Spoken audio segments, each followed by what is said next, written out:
మార్కాపురం మండలం రాయవరం ప్రమాద బాధితులను మంత్రులు బాల వీరాంజనేయ స్వామి, గొట్టిపాటి రవికుమార్, ఒంగోలు ఎమ్మెల్యే దామచర్ల జనార్దన్ రిమ్స్ ఆసుపత్రిలో పరామర్శించారు.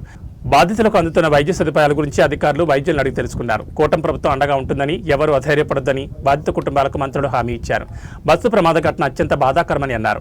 క్షతగాత్రులు కోలుకుని ఇంటికి వెళ్లేదాకా ప్రభుత్వం బాధ్యత తీసుకుంటుందని అన్నారు. ప్రమాదంలో మరణించిన వారికి రాష్ట్ర ప్రభుత్వం 5 లక్షలు, కేంద్ర ప్రభుత్వం 2 లక్షల ఎక్స్గ్రేషియా ప్రకటించాయని పేర్కొన్నారు. బాధితులంతా కూలి పనులు చేసుకునే పేదవాళ్లని, వారిని ప్రభుత్వం అన్ని విధాలా ఆదుకుంటుందని భరోసా ఇచ్చారు.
ఇక్కడ 16 మంది ఉన్నారు. Water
చిన్నాడా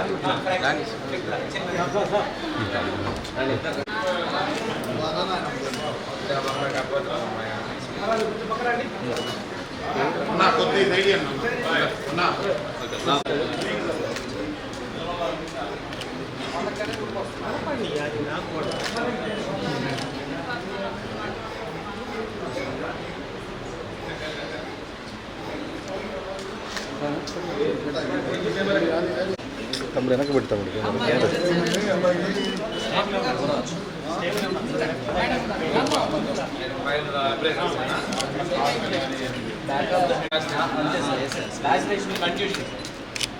city plate normal sir అది ఇంగ్లీష్ కదమ్మా డబ్బులు ఉన్నాయి.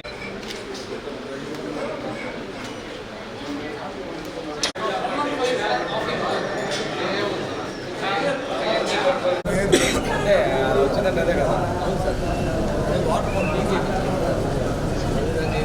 ట్రీట్మెంట్ లేదు.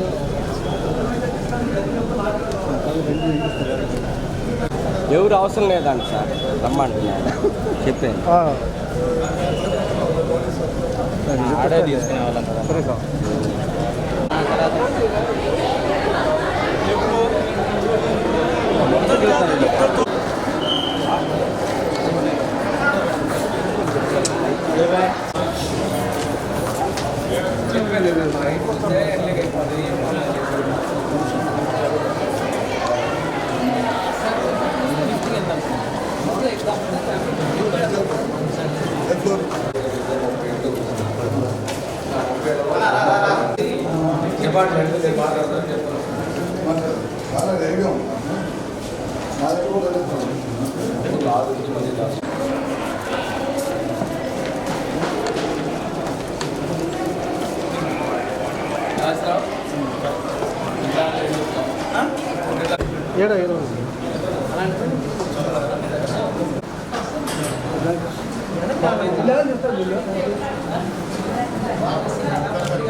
అన్న ముందుకెళ్ళా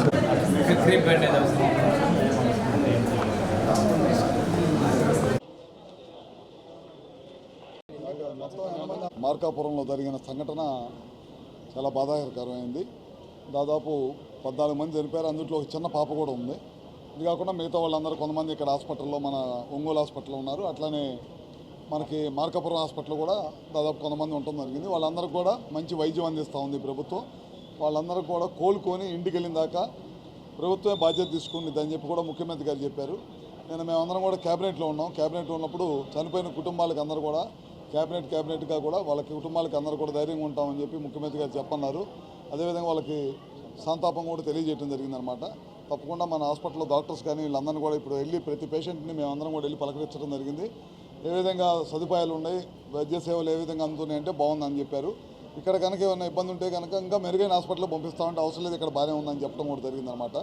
అదే కాకుండా ప్రతి చనిపోయిన కుటుంబానికి రాష్ట్ర ప్రభుత్వం ముఖ్యమంత్రి నారా చంద్రబాబు నాయుడు గారు 5 లక్షల రూపాయలు ఇద్దామని చెప్పారు. అదేవిధంగా హాస్పిటల్లో ఉన్న వాళ్ళకి 2 లక్షలు ఇద్దామని చెప్పారు. అదేవిధంగా ప్రధానమంత్రి గారి దగ్గర నుంచి కూడా 2 లక్షలు ఏమన్నా చనిపోయిన వారికి 50,000 రూపాయలు ఏమన్నా మళ్ళీ దెబ్బలు తగిలిన వాళ్ళకందరూ కూడా ఎక్సైజ్ చేయించి వాళ్ళందరూ కూడా కుటుంబాలకు అండగా ఉంటుందని చెప్పి కూడా ఈ ప్రభుత్వం తెలియజేసుకుంటూ జాగ్రత్తగా ఉండాల్సిన అవసరం ఉంది. రోడ్లు వైడెన్ చేశారు, వేగవంతంగా నడుపుతూ ఉన్నారు బస్సులు అన్నీ కూడా. చాలా ట్రాన్స్పోర్ట్ వాళ్ళు కానీ మిగతా డిపార్ట్మెంట్ వాళ్ళు కానీ ఎప్పటికప్పుడు జాగ్రత్తలు తీసుకొని రోడ్డు మీద ఇట్లాంటి యాక్సిడెంట్స్ జరిగితే వాళ్ళ కుటుంబాలు దెబ్బతింటాయి. ఇప్పుడు చూసాం, చాలామందిని పలకరించాం. కొడుకు బతుకుంటే అమ్మ చనిపోయింది, కొంతమంది ఒక అతను ఉన్నాడు వాళ్ళ భార్య చనిపోయిందని చెప్తున్నాడు, వాళ్ళ నాయనమ్మ చనిపోయిందని చెప్తా ఉన్నారు. అందరూ కూడా కూలి పనులకు వెళ్ళి పని చేసుకొని బతికేవాళ్ళు అనమాట. అందుకని చాలా జాగ్రత్తగా ఉండాల్సిన అవసరం ఉందని చెప్పి కూడా తెలియజేసుకుంటూ చాలా తీసుకుంటాం. నిన్న ఉదయం మార్కాపురంలో జరిగినటువంటి సంఘటన చాలా దురదృష్టకరం. ఇది ప్రజలందరినీ కూడా దిగ్భ్రాంతికి గురి చేసింది. ఈ సంఘటన జరిగిన వెంటనే అధికార యంత్రాంగం, పోలీసులు, రెవెన్యూ వాళ్ళందరూ కూడా తక్షణం స్పందించారు. అదేవిధంగా వైద్య సేవలు కూడా వెంటనే మార్కాపురం ప్రాంతాలు అందించడం జరిగింది. స్థానికంగా ఉన్న ప్రజాప్రతినిధుల్లో మా మార్కాపురం ఎమ్మెల్యే, అదేవిధంగా కనిగిరి ఎమ్మెల్యే వీళ్ళందరూ కూడా సహాయ చర్యల్లో వెంటనే కూడా నిమగ్నమైపోయారు వచ్చి. కానీ ఈ సంఘటన జరిగిన సందర్భంలో మనకి 14 ప్రాణాలు పోవటం అందరినీ కలిసివేసింది. సంఘటన జరిగిన వెంటనే ఉదయాన్నే ముఖ్యమంత్రి గారు శ్రీ నారా చంద్రబాబు నాయుడు గారు, ఐటీ శాఖ మంత్రులు నారా లోకేష్ గారు, నాతోటి రవి గారితో కూడా మాట్లాడడం జరిగింది. డిజాస్టర్ మేనేజ్మెంట్ హోమ్ మినిస్టర్ గారు అనిత గారిని, ట్రాన్స్పోర్ట్ మినిస్టరు రాంప్రసాద్ రెడ్డి గారిని, ఎందుకంటే సంబంధిత శాఖలు కాబట్టి తక్షణం వెళ్ళి ఎంక్వైరీ చేసి ఈ సహాయ చర్యలో పాల్గొనమని చెప్పి పంపించడం జరిగింది. తర్వాత ప్రభుత్వం తరఫున కూడా మెరుగైన వైద్యం అవసరమైతే గుంటూరు కానీ విజయవాడ కానీ తీసుకొచ్చేయాలని చెప్పి చేశారు. అయినప్పటికీ మనకి మన ప్రభుత్వ వైద్యశాలనే నిన్న ఒంగోలులో ఇక్కడ 16 మందిని అడ్మిట్ చేశారు. సర్జరీస్ అవసరమైన సర్జరీస్ చేశారు. రాష్ట్ర ప్రభుత్వం నుంచి కూడా మనం ఎక్స్గ్రేషియా ప్రకటన జరిగింది. కేంద్ర ప్రభుత్వం నుంచి కూడా ఎక్స్గ్రేషియా ప్రకటన జరిగింది. గాయపడిన వ్యక్తులు కూడా వాళ్ళకు కూడా ప్రభుత్వం తరఫున ఎక్స్గ్రేషియా ఇవ్వడం జరిగింది. ఇవన్నీ కూడా ప్రభుత్వం స్పందించి చేయాల్సినటువంటి చర్యలు మొత్తాన్ని కూడా తీసుకున్నారు. ప్రధానమంత్రి, రాష్ట్రపతి, గవర్నర్ అందరూ కూడా ఈ సంఘటన పట్ల వారి యొక్క దిగ్భ్రాంతిని వ్యక్తపరుస్తూ చనిపోయిన కుటుంబాలకి వారు తమ సానుభూతి వాళ్ళ యొక్క విచారం కూడా వ్యక్తం చేయడం జరిగింది. ప్రధానమంత్రి గారు కూడా చనిపోయిన వారికి 2 లక్షల రూపాయలని వారు ఎక్స్గ్రేషియా ప్రకటించడం ప్రధానమంత్రి గారికి కూడా ధన్యవాదాలు తెలియజేసుకుంటూ ఈ మొత్తాన్ని కూడా ప్రభుత్వం వారికి అందే విధంగా చర్యలు తీసుకోవడం తెలియజేసుకుంటూ ఎవరైతే ఇప్పుడు ఈరోజు మార్కాపురంలో ఉన్నటువంటి 12 మంది కానీ ఇక్కడ ఉన్నటువంటి 16 మందికి కానీ మంచి వైద్యం కూడా జరుగుతూ ఉంది. ఈరోజు ప్రతి ఒక్క పేషెంట్ కూడా మేము వ్యక్తిగతంగా అందరినీ కూడా పలకరించి ధైర్యం చెప్పడం జరిగింది. ఈ సందర్భంగా నేను తక్షణమే స్పందించి సహాయక చర్యల్లో పాల్గొన్నటువంటి రెవెన్యూ, పోలీస్, అదేవిధంగా ప్రజలు, మా ప్రజాప్రతినిధులందరికీ కూడా నేను ధన్యవాదాలు తెలియజేసుకుంటూ వీరందరికీ పూర్తిగా కోలుకొని వారి ఇంటికి చేరేంతవరకు కూడా పూర్తి బాధ్యత ప్రభుత్వం తీసుకుంటుందని తెలియజేసుకుంటూ సెలవు తీసుకుంటాను.